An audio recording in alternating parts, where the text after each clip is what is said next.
Ina Mayhew, you're the production designer for Respect, which tells the life story of Aretha Franklin. So first off, how familiar were you with Aretha's life and career before you made this film? I think we all are familiar with her later part of her life, which I, of course, knew a lot about because I'm a big fan of hers and have watched so many shows. Um, but the early part, I was not as familiar with at all. So that was the difficult part. I mean, there's some obvious photos that always pop up that are black and white from her earlier life, but since it takes place in her childhood home, of course, the first thing I wanted to do is, does it still exist? And what does that look like? And how is it inside? And is there any images of her childhood? And there wasn't. There was very, very few. So that's when that's where it becomes a little difficult. I think her childhood was not something that there's a lot of memories of. There weren't a lot of photographs. There wasn't necessarily a lot of conversation. She is also just a very private person. So she talked very little about her life growing up. As you know, she's very private. So we had to do a lot of detective work to just try and get a good sense of her life. Of course, her father, who was a very famous preacher at the time, he was kind of, we looked into how he celebrated, all of these artists, and we know that he invited everyone over to the house. That was a really important part for him, that he was pretty extensive and that he was quite wealthy. So looking at the house from the outside, again, it still exists. So we went there to take a look at it. At this point, it's in Detroit. It has kind of fallen upon disrepair. It was one of those things that she wasn't ready to let it go. So it just kind of sat for a really long time. But it did give us a clue to the prominence of the neighborhood. So that was really a big part. So that was kind of the beginning conversation that I had with Liesl about how are we going to show her life as a child, and how did it, define her as an adult? How did it make her, you could see her struggles, but her strength, and how do we show that in the environment? So of course, it's in an era which has really beautiful mid-century time, and we knew that that's what he would have done. He was married to Aretha and her siblings, and then they parted. So, but no matter what, I think we all felt pretty strongly that it was his vision of the home. And so we started at the house, just trying to get those beginnings. And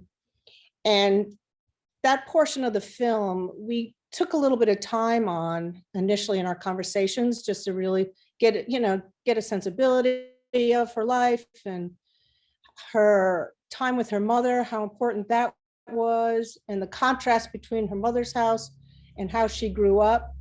There's a part that we discussed, which was that she would travel with her father when he would go out on the road.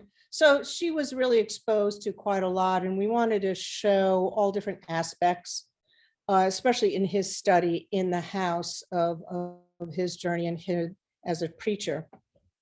So it was really wonderful to discover a lot. And also one of the things about African Americans of that time, were not necessarily, there isn't a lot of research of how they lived and how prosperous they were.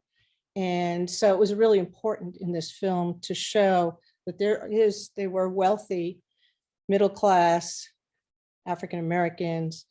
And how do we show that, So we kind of really wanted to push the direction, getting clues from the house, getting a sense of scale. There was a backyard and a front yard, and they sat on the corner. So we just really wanted to make sure that that was established.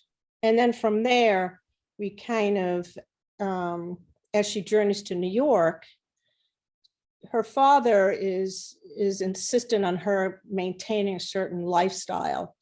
But by then she has already had 2 children, which we touch on lightly in flashbacks of how that happened. It's a very complicated story, but he was very insistent on her continuing her career. So we shot it in both Atlanta and in New York. And it was really important to get some of the New York in there because she spent a good amount of time in New York. Also researching the existing landmarks of the time. So Columbia Records, it was really wonderful researching, by the way, just her whole journey. I was so fascinated by just discovering things. So when Columbia Records was actually in the Woolworth building downtown, the very beginnings of it. So that was another fascinating thing is, as everyone is saying, as production designers, we just like dive really deep down that rabbit hole. I just want to find out everything. And so we found someone in the Woolworth building who had photos of some of the interior offices and knew of the office and where the recording studio was in the Woolworth building. So it was really an important exterior to show. And then we built a lot of sets. Most of the things, as I'm sure as you saw, we're in a lot of places. So it really was important to really get to get them accurate and to really reflect the building itself, the classic architecture of New York. So I really made sure that all the sets had either a grand windows, a big architecture of that era. So we could see kind of as she journeys from Detroit to New York, and then she does have a house in LA eventually. And one of the things about Columbia Records was that their recording studio was in an empty church. So again, we were looking for that building. We did find it, but obviously we were shooting in Atlanta. So I had a wonderful location manager who found another empty church, and we kind of used the bones of that as her first recording studio, which again, that part of her life was always dictated by her father. So everything was grand and big, and that's her struggle. She kind of wanted to be her own person and was willing to struggle for it. And so there's a part where she's in her own apartment, where she lives on her own in New York City. So we kind of portrayed it as her own, even though she's having some dark times. She just needed to kind of go through this process just to figure out who she is and to be strong enough to fight against her father. And so we kind of had this journey of hers. I was really happy to be able to show different neighborhoods. One of them was this Harlem Party. Again, what's great about New York is the architecture is still there. So we really took our time to find the neighborhoods and really focus on beautiful parts of Harlem that have all the classic brownstones. So we actually used the interior of a real brownstone that was so beautiful. We didn't do much, but I'm a big fan of wallpaper. So one, because it adds texture and represents the period pretty well, along with 2 fabulous decorators that helped me just finish up all those worlds. So it just kind of continued on and on from her house and the first recording studio. And then eventually she marries her husband, Ted, who she stumbled upon at the Harlem Party. So you can kind of see the beginning of that relationship. And what was interesting is, well, we were trying to figure out where she lived with her husband. The other thing was just discovering where was her life in New York City? Is it downtown, uptown? And it really makes a big difference because of the class level. So I did kind of find out that she was either on the Upper East Side or Upper West Side. Clearly, again, staying within what she's comfortable in, which is a fairly high-end lifestyle. So when I'm going to say she moves in with her husband, again, classic architecture. We found a really great building in New York, right? And we did a lot of walking and talking, really trying to maintain this consistent journey of period, classic design, mid-century kind of look. And then as she goes into the next phase of her recording time, which was Muscle Shoals, which I had seen the documentary before and just loved the whole story about Muscle Shoals. And, you know, we wanted to also show her journey from New York to the South and how different it is, and how the Black culture is, there's still people picking cotton, you know, so we had to show some of that.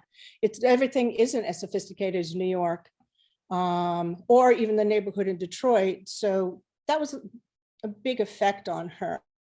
And she was very strong politically all the way through. But that one particular moment where she was resistant to these musicians because they were all white men, but as soon as they started playing, they were just kind of these natural musicians, and she just went along with them. And it's all about music for her, and the heart of music and the soul of it all.